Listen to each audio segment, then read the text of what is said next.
They say childhood fears fade with time. But what if they don't? What if the thing under your bed wasn't just in your imagination? Welcome to Eerie Short and Scary Stories. Here, we dive into the darkest corners of the unknown, where nightmares come to life and the shadows are never empty. Tonight's tale is one that haunts the minds of those who grew up fearing what lurked beneath their beds.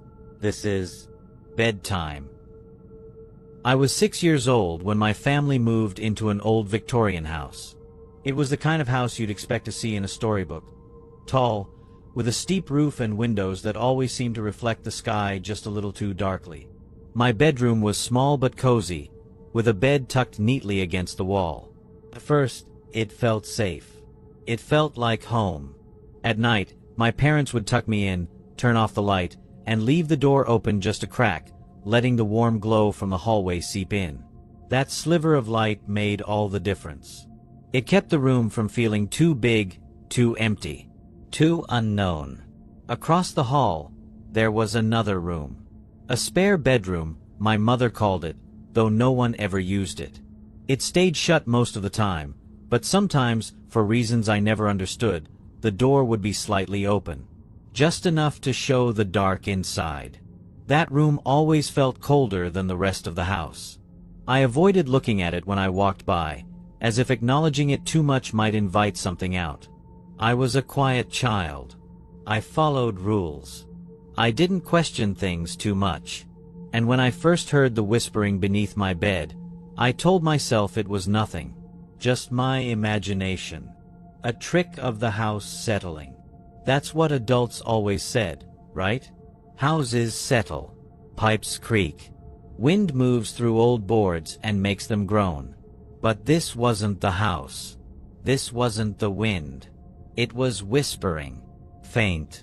Just on the edge of hearing, like someone was speaking directly into the floorboards. It was too soft to make out any words, but I knew it was a voice. I was sure of it. I pulled the blanket up over my head and squeezed my eyes shut. If I didn't move, if I didn't listen, maybe it would stop. Maybe I had imagined it. For a moment, there was silence. And a breath. A long, slow inhale. Right beneath me. My whole body went rigid. I held my breath, my fingers gripping the sheets so tightly my knuckles ached. The whispering had stopped, but the breathing hadn't. It was steady, deep, as if whoever or whatever it belonged to had all the time in the world. I wanted to scream for my parents, but the fear had locked my voice inside my throat. Instead, I stayed frozen, listening, waiting. And then, just as I thought I couldn't take it anymore, it matched my breathing. When I inhaled, it inhaled. When I exhaled, it exhaled. Perfectly. As if it had been listening to me long enough to learn exactly how I breathed. I bolted upright and threw myself off the bed, landing hard on the floor. My feet stung from the impact, but I didn't care. I ran straight to my parents' room, my heart pounding so hard it felt like it might burst.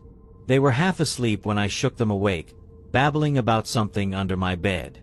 My father groaned, muttered something about bad dreams, but I wouldn't let it go. I pleaded, begged him to check. With a tired sigh, he got up, shuffled down the hallway, and flicked on my bedroom light. I stayed behind him, peering from the doorway, too afraid to step inside. He crouched down, lifted the blanket, and peered beneath the bed. For a long moment, he didn't say anything. Then, with a smirk, he looked back at me. "See?" he said. "Nothing there." I didn't move. I didn't speak. Because I knew. I knew something had been there. I had heard it. Felt it. Still, I let my father tuck me back in. I let him tell me it was just a dream. That there was nothing to be afraid of. But I didn't sleep that night. And the next night, the whispering came back. At first, I convinced myself it was nothing. A trick of the mind. The way a house shifts at night, the way old pipes groan when the temperature changes. That's all it was. Just the house settling. That's what I told myself over and over. But then I started listening. Really listening. The whispering wasn't random. It wasn't just a sound floating through the air. It was reacting, responding, mimicking. I took a slow, cautious breath. The whispering stopped. I exhaled, and there it was again. Soft, hushed, but perfectly in sync with me. My body went rigid. I held my breath, just to see what would happen. Silence. The whispering had stopped completely, as if it was waiting for me. Watching. Listening. I let out the smallest, most careful breath I could manage. And it copied me. Exactly. A chill spread across my skin. This wasn't the house. This wasn't the wind.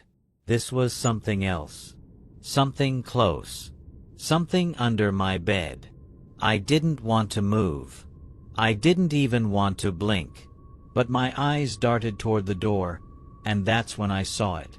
A hand. Pale, thin, just barely visible around the edge of my doorway. It moved so slowly that for a second, I thought I imagined it. But then, the fingers twitched. They were too long, too delicate, curling inward like they were beckoning. I couldn't breathe, couldn't think. And then, just as slowly as it had appeared, the hand slid back out of sight. I wanted to scream. I wanted to run. But I just lay there, frozen, my body refusing to obey. My mind was screaming at me to move, but I couldn't, because deep down I knew. It wasn't leaving. It was waiting. I shut my eyes. If I couldn't see it, maybe it couldn't see me. That made sense, right? That was how things worked in the dark. If I ignored it, if I pretended hard enough, it would go away. But then I heard it. The whispering. Not soft this time. Not distant. It was louder, clearer. So close it felt like it was inside my own head.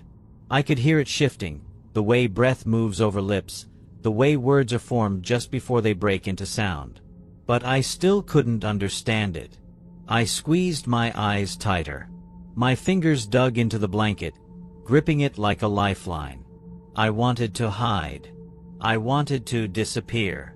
But then, a creak. Right by my bed. My eyes flew open. The hand was gone. The doorway empty. But the whispering? It hadn't stopped. It was under me now. Beneath the mattress. Beneath my pillow. I could feel it, as if something was pressed up against the slats of my bed frame, speaking through them. I couldn't take it anymore. I threw the blanket off, swung my legs over the side of the bed, and jumped.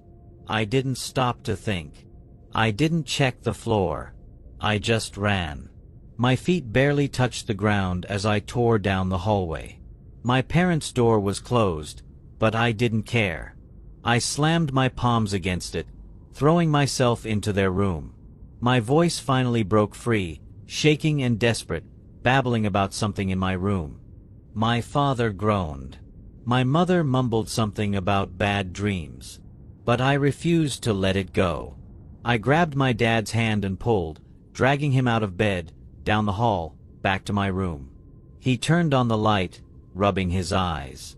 Everything looked normal. My bed, my toys. My window cracked open just enough to let in the night air. With a sigh, he knelt down. For the longest moment, he just stared. Then, finally, he turned back to me. "See," he said, his voice thick with sleep. "There's nothing there." I wanted to believe him. I really did. But I couldn't. Because as I stood there, watching my father ruffle my blanket, straighten my pillow, pretend everything was fine, I heard it. A sound so quiet I almost missed it. A chuckle. Low. Breathy. Distorted. And it came from under my bed. I tried to forget. I really did. I forced myself to believe it had been my imagination, a bad dream, a child's mind twisting shadows into something they weren't. But the whispering never stopped. It didn't matter how tightly I pulled the blankets over my head or how many times my father checked under the bed. It was always there. And then, one night, it changed. I was older by then. Maybe 10. Maybe 11. I had gotten used to pretending I couldn't hear it. I had trained myself not to react, not to flinch when the whispers started up just as I was drifting off. But that night, it wasn't just a whisper. It was a voice. Clear. Soft. Right against my ear. You don't need to be scared. I stopped breathing. I just want to play. The voice was small. Almost kind. Like a kid asking for a favor. But it wasn't right. It wasn't normal. It sounded too close, too thin, like someone speaking through a crack in a door. I didn't move. I didn't blink. Every muscle in my body locked up. Then, something touched my blanket. Not a breeze. Not the usual shift of fabric.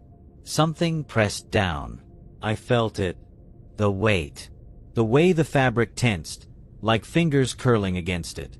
I lost it. I screamed so loud the sound barely felt like mine. The door burst open, and my father came rushing in, a baseball bat gripped in his hands. The light flooded my room, chasing every shadow into the corners. But there was nothing there.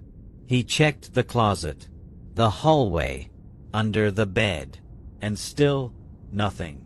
I wanted to believe him. I wanted to let him tuck me back in, tell me I was safe, tell me it was all in my head.